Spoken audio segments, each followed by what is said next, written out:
여러분 3월이 시작됐습니다. 하나님께서 주시는 새로운 생명의 힘과 은혜가 우리 모두에게 함께 하시기를 예수님의 이름으로 축원합니다. 씨를 뿌리는 계절이죠. 예수님께서 마태복음 13장에 하나님의 나라를 비유로 말씀하시는데 주로 씨를 뿌리고 지난 시간에는 곡식과 알곡과 가라지가 섞여 있는 그 상황을 얘기를 하십니다. 여러분 천국은 뭘까요? 천국 그러면 우리는 그냥 좋겠지? 이렇게 막연하게 그렇게 생각이 드는데 천국을 이제 하나의 비유로 얘기를 하시는데 그게 우리가 생각하는 그 생각과는 조금 다른 그런 모습으로 지금 이 땅에 와 있는 것을 예수님이 설명을 해줍니다. 오늘 우리가 읽은 말씀은 알곡, 곡식과 가라지가 섞여 있는 그 상황, 그 비유를 얘기를 하시고 요 본문이 겨자씨와 누룩 본문이 있고 그 다음에 우리가 지난 시간에 얘기했지만 곡식과 가라지의 밭의 가라지를 비유를 설명해 주는 그 사이에 지금 오늘 본문이 있어요.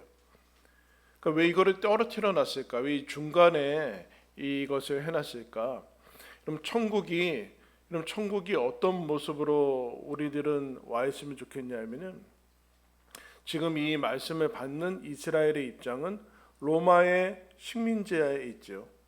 로마라는 거대한 왕국이 자리 잡고 있고 이스라엘은 계속해서 나라가 없는 상태에 그야말로 약소국이 있습니다. 그런데 하나님의 백성으로 약속은 받고 있는 그런 상황이죠. 근데 예수님이 이 땅에 오셔서 하나님의 나라를 씨 뿌리는 비유에 대해서 이미 얘기를 했고 곡식과 가라지가 섞여 있는데 그것을 설명해 주지 않고 오늘 하나님의 나라는 겨자씨랑 누룩과 같다 그렇게 얘기를 합니다. 그러면 여러분 제자들한테 어떤 생각이 들까요? 여러분 우리나라는 참으로 감사하게도 곳곳에 교회가 많고 십자가도 많아요. 그죠? 어떤 우리가 느끼기에도 교회가 이렇게 많나?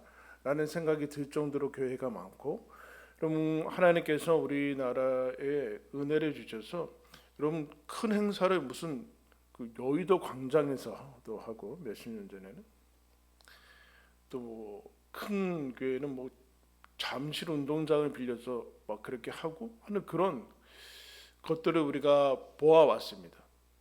그런 것들이 지금 저와 여러분에게는 어떻게 보면 대단히 익숙한 그런 광경이죠. 뭐 하면은 대성회, 대부흥회, 뭐 대집회, 그래서 막 웬만한 데서는 성에 안 차고 막 잠실 운동장 빌려야 되고 한 몇만 명 모여야지만 뭔가 한 것 같고 하는 그런 시대를 우리가 거쳐왔어요.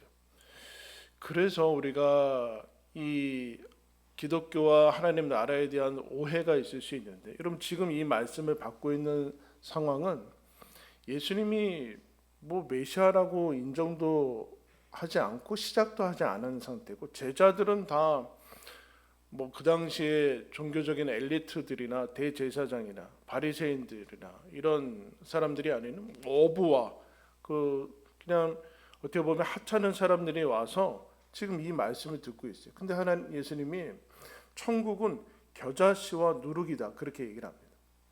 이 앞서 곡식과 가라지의 얘기를 들은 사람들이 무슨 생각을 할까요?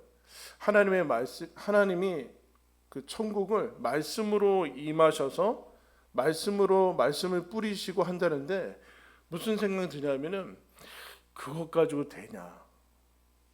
하나님의 나라가 그것 가지고 될까? 지금 여러분들이 지금 주일날 이렇게 와서 뭐 합니까? 겉으로 보기에는 노래를 해요. 노래를 하고 우리는 뭐 앉았다 일어났다는 하지 않지만 잠깐 눈도 감고 뜨고 지금은 아무 얘기 안 하고 뭘 들어요. 네? 듣고 그리고 오늘은 식사를 하고 가요. 그럼 이게 이 사회에 무슨 의미가 있을까요? 뭘 바꿀 수 있어요? 지금 그 얘기를 하는 거예요. 하나님의 나라가 씨로 와서 씨앗으로 와서 말씀으로 임했다고 하는데 이 얘기를 듣는 것은 그 말씀으로 뭘 할 것인가?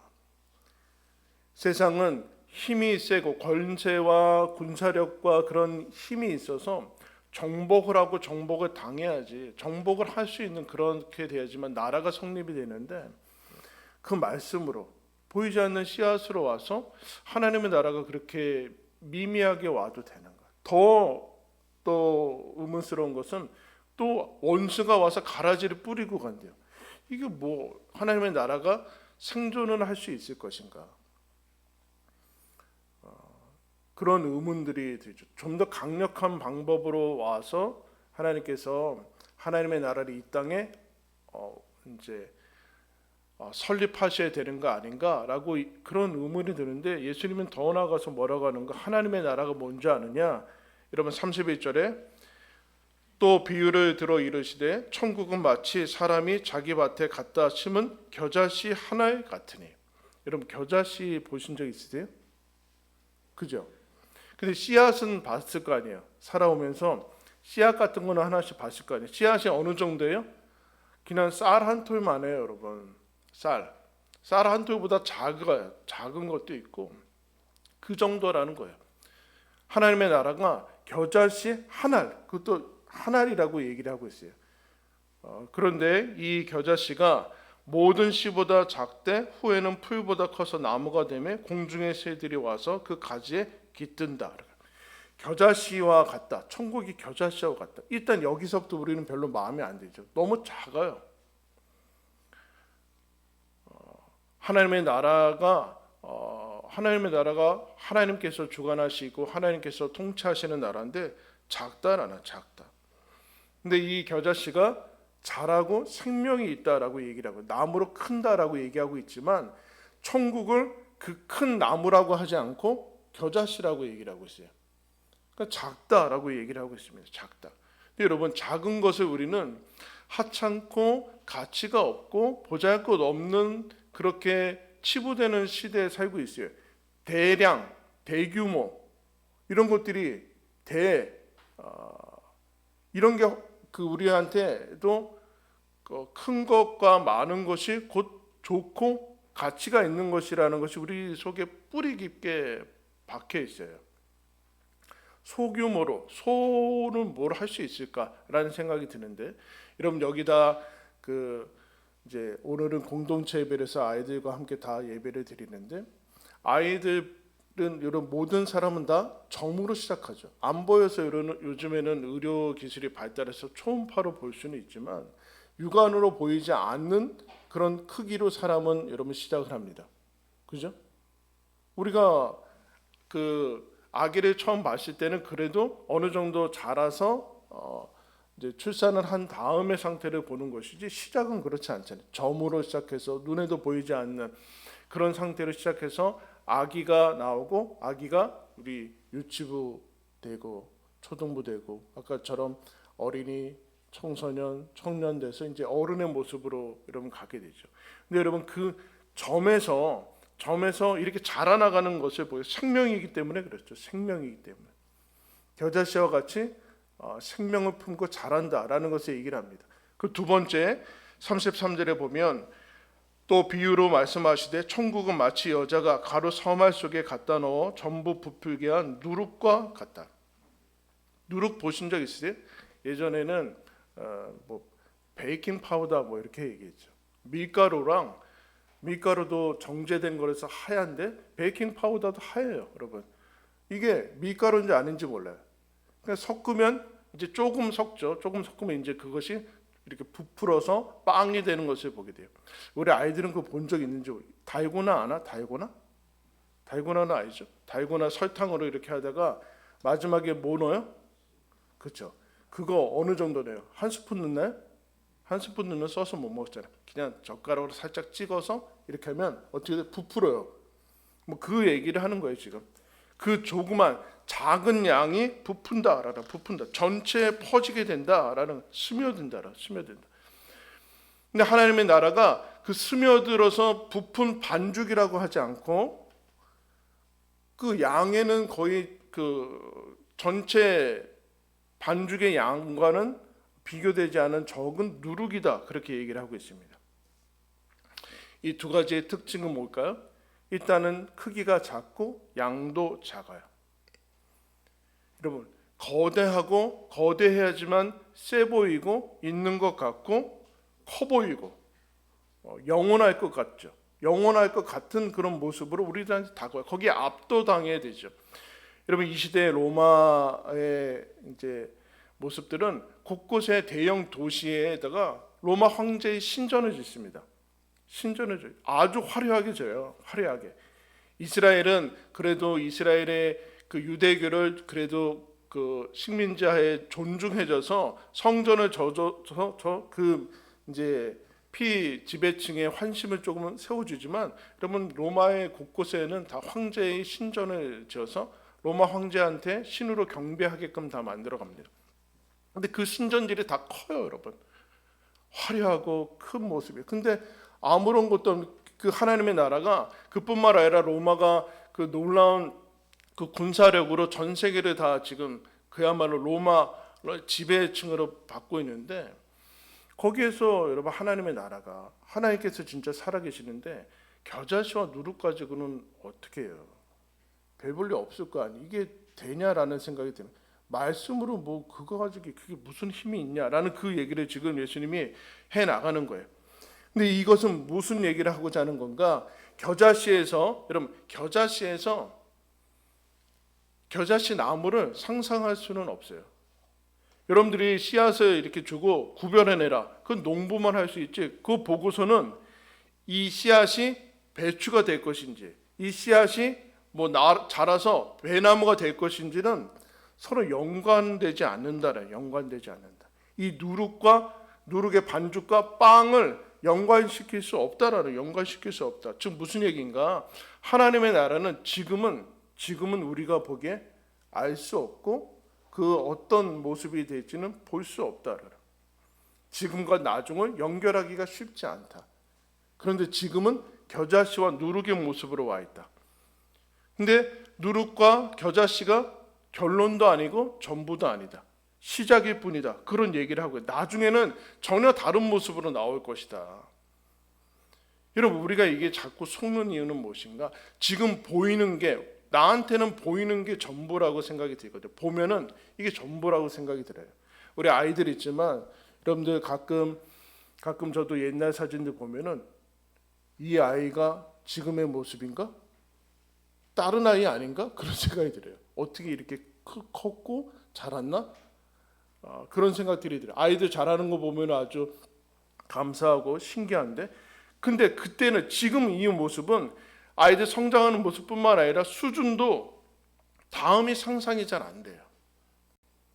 우리한테는 겨자씨와 누룩밖에는 보이지 않아서 그 모습이 지금이 전부인 것 같아요. 지금 못하면 못하는 것 같고, 지금 미미하면 미미한 것 같고, 그렇게밖에 판단이 안 된다. 그런데 하나님의 나라가 그렇게 와 있다라고 얘기를 하고 있어요. 그러면서 이런 얘기를 하는 거예요.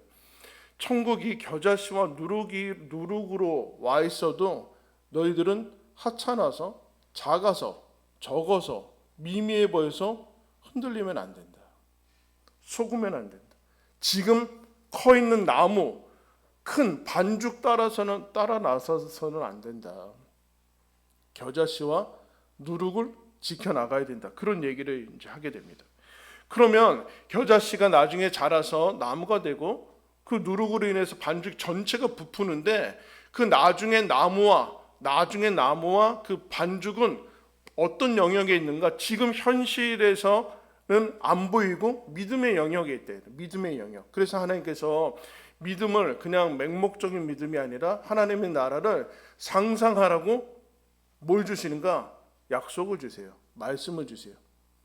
너희들이 나중에 하나님의 나라가 갈 것이고, 그뿐만 아니라 지금 하나님의 통치 안에서 살아. 그러니까 천국은 어떤 지리적인 것이나 그런 것이 아니라 하나님의 통치, 하나님의 임재를 얘기를 하고 있는데, 그것이 지금이 하나님이 임재했는데도 이스라엘은 독립되지 않고 이 말씀을 받은 사람들이 다른 초인적인 존재로 바뀌지 않는 것을 생각하면서 사람들이 오해를 해요. 내가 하나님의 사람이 맞는가? 그리고 내가 하나님의 나라에 갈 것인가? 하나님의 자녀가 맞는가? 라는 생각을 하게 되는데, 그렇게 오해될 수 있는 형태로 와 있다라는 형태로 와 있다. 그러면서 하나님의 나라와 신앙은 겨자씨와 누룩 보고 가는 것이다. 그래서 언제나 어려운 것은 무엇이냐? 그 당시에는 세상이 언제나 더 커 보여요. 세상은 이미 나무가 되어 있고 반죽이 되어 있는 것처럼 보이거든요. 그래서 세상이 언제나 더 커 보여서 세상이 언제나 위력적이고 더 매력적으로 보일 때가 있다라. 여러분, 히브리서 11장에 가면은 믿음의 사람들이라는 사람들이 나오는데, 믿음의 조상이라고 하는, 믿음의 아브라함을 믿음의 조상이라고 얘기하는, 시작이라고 얘기하는데, 아브라함이 어떤 약속을 받습니까?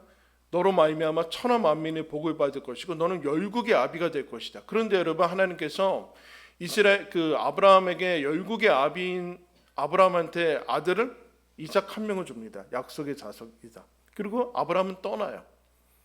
그럼 적어도 한 100만 명, 10만 명 뭐 이렇게 자녀를 보고 가야 되잖아요. 근데 하나님께서는 어떻게 하시는가? 겨자씨 하나에 보고 그리고 나무는 약속으로 받고 가요. 근데 아브라함이 왜 믿음의 사람인가? 그 겨자씨와 같은 것을 믿고서 하나님의 뜻에 따라서 살고 그렇게 가는 거예요.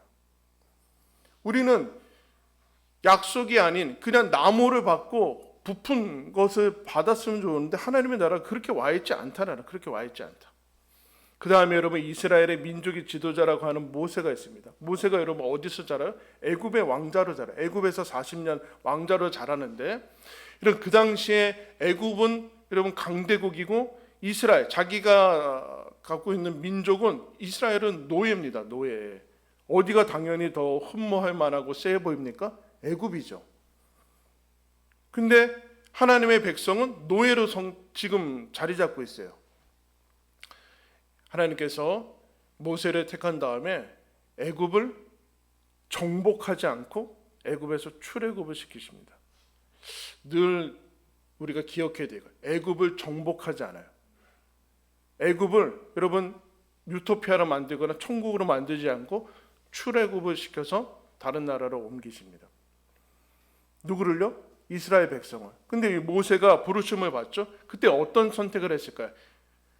모세가 애굽의 왕자로 살지 않고 이스라엘의 노예의 지도자로 여러분 선택을 하게 돼요. 근데 여러분, 이게 매력적이지 않거든요. 애굽의 노예, 그 이스라엘의 노예로 그 지도자로 산다, 부르심을 받아서 산다는 것은 겨자씨를 선택하는 거예요. 지금 나무가 있거든요. 반죽도 있어요. 세상에 애굽이 하나님의 나라 같아요. 애굽이 하나님의 나라 같은데 어떻게 그럴 수 있는가? 근데 실제로 하나님께서 이 오해, 하나님의 나라는 이스라엘, 정치적인 이스라엘이라든가 아니면 그런 것들을 깨기 위해서 하나님께서 이스라엘을, 결국에는 출애굽시킨 이스라엘을 망하게 하십니다. 사실 망하게 하신 것은 아니라 이스라엘이 하나님께 범죄해서 망하죠. 그래서 이스라엘은 아수르한테 먼저 망하고 그 다음에 바벨론한테 다 잡혀가요. 주권이 없어지죠. 하나님께서 바벨론으로 잡혀가서 거기에 잡혀갔던 사람 중에 유명한 사람이 다니엘이죠.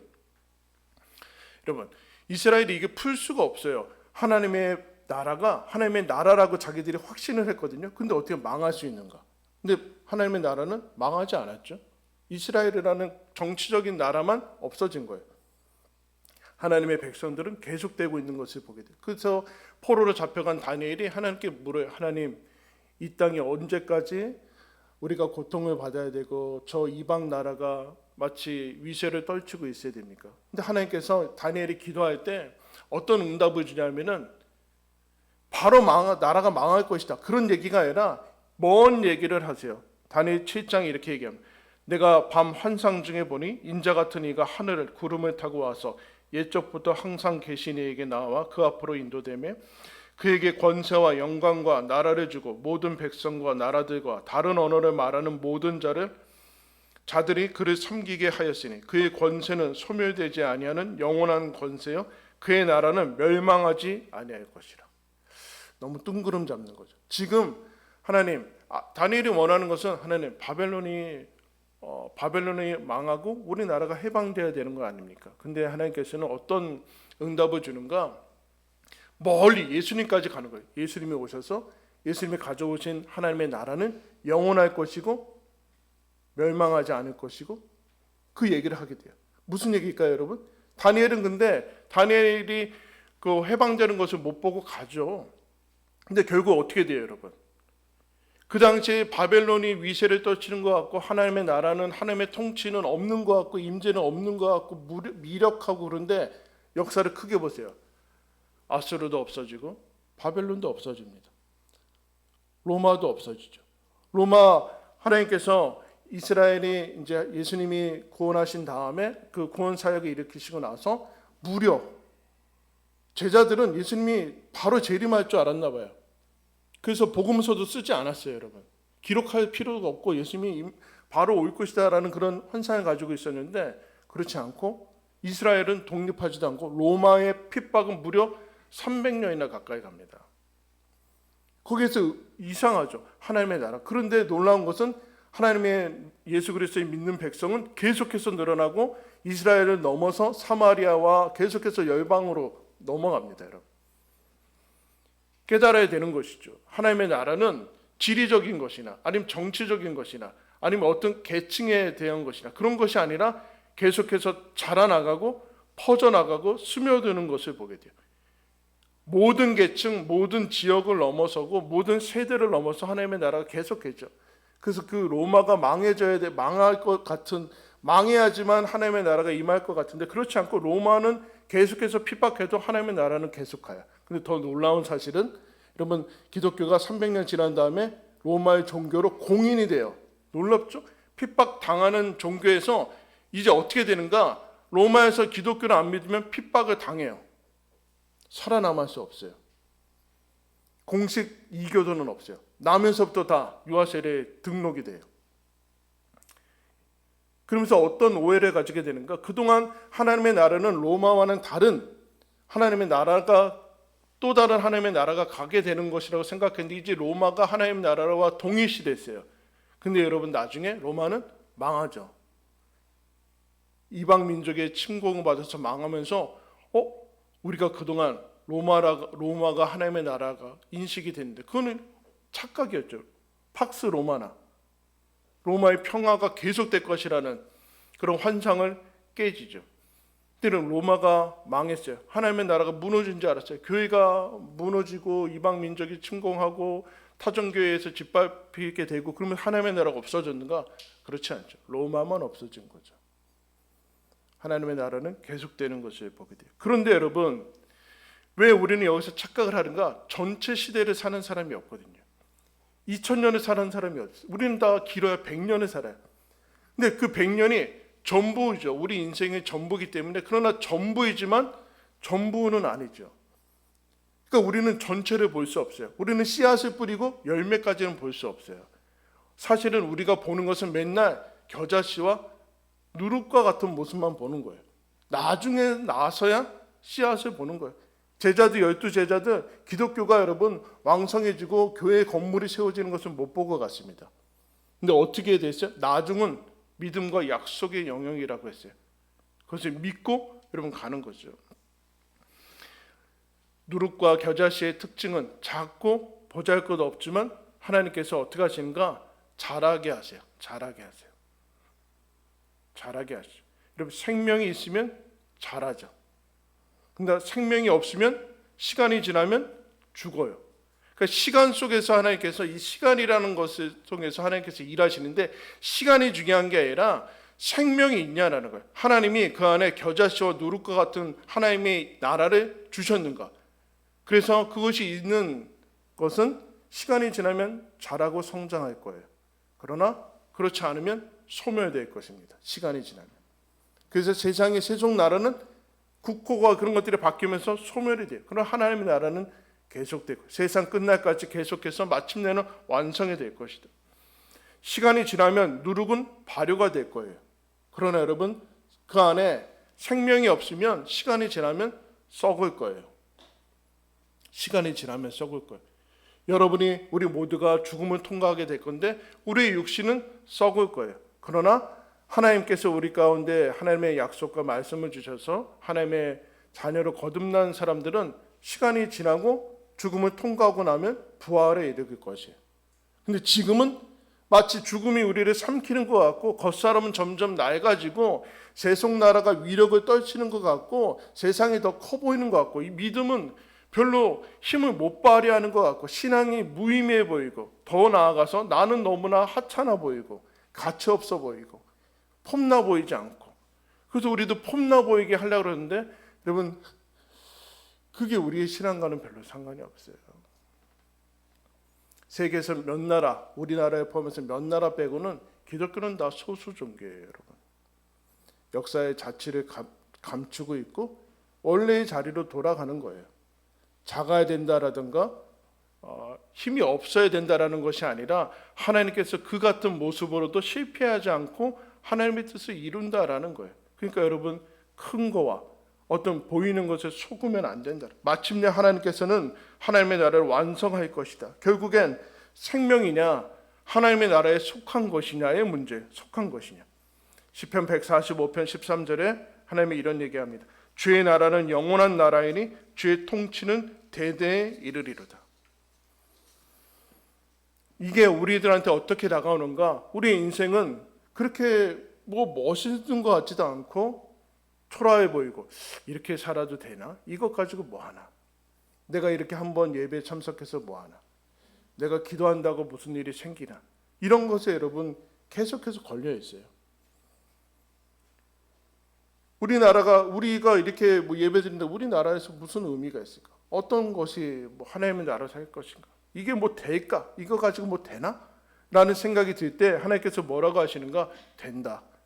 내가 너희들한테 준 그 말씀과 생명은 영원한 것이고 하나님께서 일하고 계시고 2000년 동안 계속해서 세상의 나라는 없어지고 소멸되고 바뀌는 거기에서도 하나님은 완성되고 일하신다. 그런 얘기를 하는 거예요. 그래서 예수님이 요한복음 12장 24절에 이런 얘기하죠. 내가 진실로 진실로 너희에게 이르노니 한 알의 밀이 땅에 떨어져 죽지 아니하면 한 알 그대로 있고 죽으면 많은 열매를 맺느니라. 그래서 예수님이 죽으세요. 죽으면 안 되잖아요. 죽는 거 가지고 무슨 구원의 역사를 일으켜요. 메시아가 죽으면 안 되잖아요. 죽으셔서 그 다음에 부활의 역사와 우리 구원의 역사가 일어나는. 죽으면 열매를 맺을 것이다. 씨앗은 묻혀야 되는 것이고 묻혀도 죽지 않는 이유는 거기에 생명이 있기 때문에 그렇다. 하나이면 된다.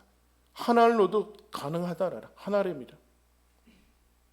이런 하나님께서 여기 있는 우리만이라도 그러면 안 되지만 우리만이라도 신실하면 하나님께서 이 땅을 하나님의 나라로 계속 이끌고 가실 거예요. 아멘.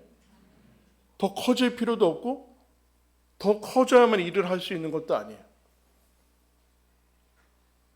하나의 밀만 썩어지면 많은 열매를 맺게 될 거예요. 그러므로 여러분 하나님께서 이렇게 말씀합니다.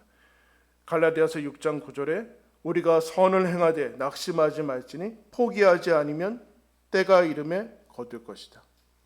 왜 선을 행하다 낙심할까요? 보잘것 없어 보이니까. 무의미해 보이니까. 이게 더 이상 무슨 의미가 있을까? 내가 씨앗을 뿌리는 게 열매도 못 보는데 보이지도 않는데 믿어지지도 않는데 이게 무슨 의미가 있을까? 그런데 여러분 하나님께서 때가 이르면 거둔대요. 우리 때가 아닐 수도 있어요. 그러나 우리는 씨앗을 뿌리고 하나님의 말씀 따라 살죠. 아브라함이 몇백 년 후에나 여러분 그 열매를 거두는 거예요. 모세가 죽은 다음에나 열매 맺는 거예요. 12제자들이 다 순교한 다음에나 열매 맺는 거예요. 우리의 선조들이 핍박 당하면서 예수 믿고 그 다음에 100년, 200년 다음에 열매 맺는 거예요. 그러니까 우리는 심고 낙심하지 말고 가라. 예수님이 이와 같은 약속을 또 내십니다. 너희 안에서 착한 일을 시작하신 이가 그리스도 예수의 날까지 이루실 줄을 우리는 확신하노라. 하나님께서 시작하신 일을 여러분 완성하겠다라고 말씀하고 있습니다. 여러분 때로는 우리 신자 저와 여러분의 삶이 보잘것 없어 보이고 세상에서 아무런 영향력과 그런 모습들이 드러나지 않더라도 하나님께서 시작하신 것을 완성하실 것입니다. 우리가 하나님의 미랄로 서 있으면 하나님께서 열매를 맺으실 겁니다. 그게 하나님의 나라라. 지금 그렇게 너한테 우리에게 와 있다라고 약속하고 있습니다. 저와 여러분 부름받은 그 모습으로 흔들리지 마시고 주님과 함께 믿음의 삶을 또 걸어 나가시기를 예수님의 이름으로 축원합니다. 우리 말씀 기억하면서 함께 찬양하겠습니다.